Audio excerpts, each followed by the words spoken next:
He entered the years with no instructions. The moment arrived without ceremony, without warning, and without guidance, when he realized that the years ahead no longer came with rules, expectations, or a script explaining what someone his age was supposed to do next. No one talked about this phase. There were guides for youth, plans for midlife, advice for retirement, but nothing for the years that came after everyone stopped imagining you would still be here. This matters now because we structure our lives around instruction. Milestones tell us when to begin. Benchmarks tell us when to slow down. And when those instructions disappear, many people quietly disappear with them. He felt it immediately. Conversation stopped, including assumptions about his future.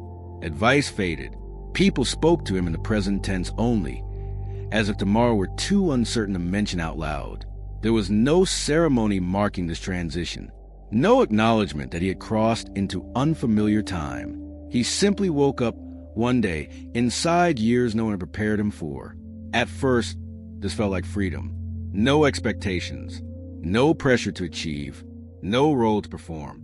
But freedom without structure quickly became disorientation. He had lived his entire life responding to frameworks. Work demanded schedules. Family demanded responsibility. Health demanded caution. Now, none of those forces were giving direction anymore. Doctors focused only on maintenance. Friends focused on comfort.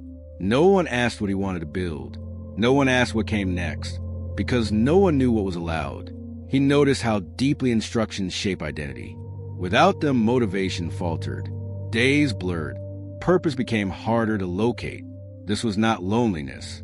People were present. It was something quieter, a sense of being uncharted, as if he had wandered beyond the edge of the map. He entered a stretch of life where time continued, but guidance stopped, where existence was permitted, but intention was no longer assumed. This was not decline. It was ambiguity. And ambiguity, left unexamined, can quietly erase meaning. Standing at the beginning of these unmarked years, he faced a question no one else could answer for him. When life stops giving instructions, who decides what the years are for? Without instructions, the days began to feel unusually open, stretching forward without clear boundaries, because nothing external was telling him when effort was required, when rest is justified, or when ambition was no longer appropriate. He noticed how often, throughout his life, direction had come from outside. Deadlines, responsibilities, expectations quietly imposed by roles he never questioned. Now those roles had dissolved, and with them, the signals that once organized his energy. People around him assumed this stage was simple: comfort, rest, reflection. But comfort without purpose dulled the edges of time. Days passed smoothly, yet left little trace.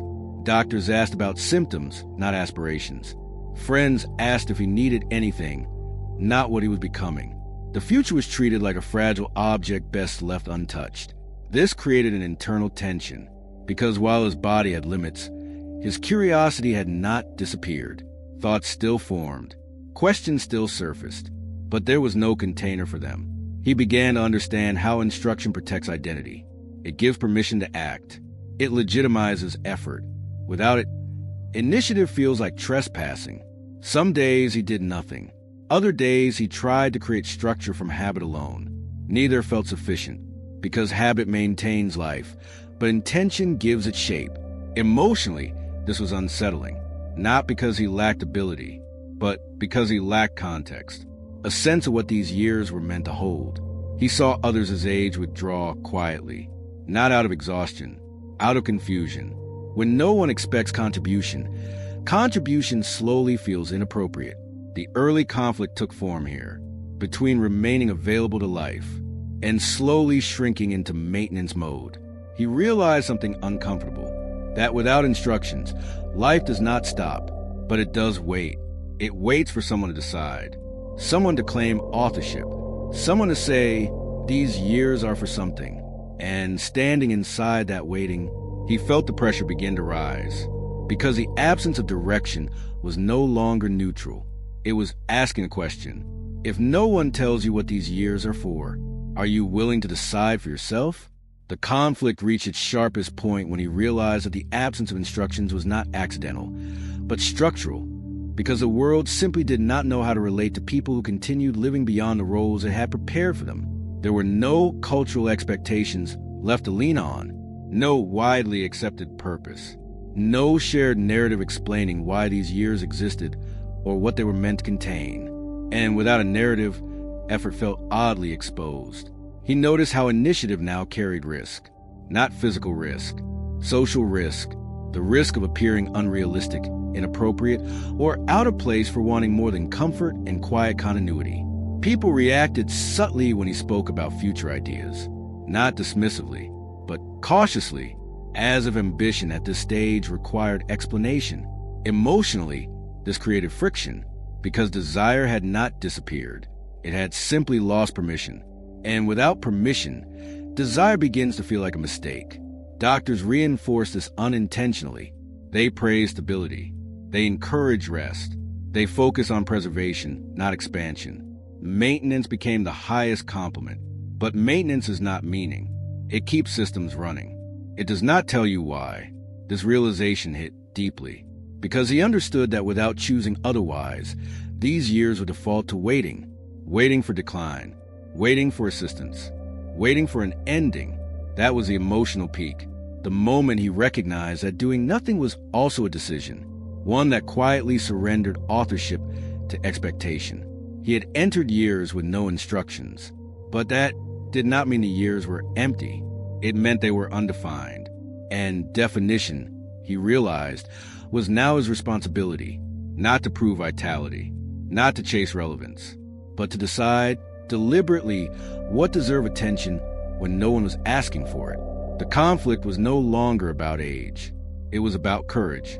The courage to act without validation, to engage without applause, to move forward without a map. Standing inside that realization, he understood that these years would either be shaped intentionally or slowly shaped by neglect. The choice was unavoidable, and the cost of avoiding it was something he was no longer willing to pay. The realization arrived not as inspiration or relief, but as a steady and unavoidable clarity that the absence of instructions was not a failure of life, but an invitation to take responsibility for meaning without permission, applause, or precedent. He understood then that these years were not empty by accident. They were empty by design, because no system prepares people for a life that continues after usefulness, productivity, and expectation are quietly withdrawn. The world had not abandoned him. It had simply stepped back. And in that space, choice became unavoidable. Waiting was no longer neutral. Doing nothing was no longer rest. It was deferral, a slow surrender to narrowing that had nothing to do with age and everything to do with hesitation. He stopped asking what was appropriate, stopped measuring his actions against invisible standards, stopped assuming that desire required justification. Instead, he began acting with quiet ownership, not loudly, not defiantly, but deliberately.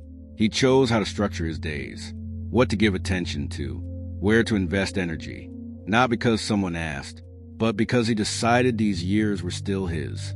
Nothing about his body reversed. Limits remained. Fatigue appeared, but something deeper shifted. Time stopped feeling like an empty stretch. It began to feel inhabited again. These years did not become about legacy, or achievement, or proving relevance. They became about engagement without expectation. He entered years with no instructions, and discovered that instruction had never been the point. The point was authorship, choosing presence when no one demanded it, choosing curiosity when no one rewarded it, choosing to participate when withdrawal would have been easier.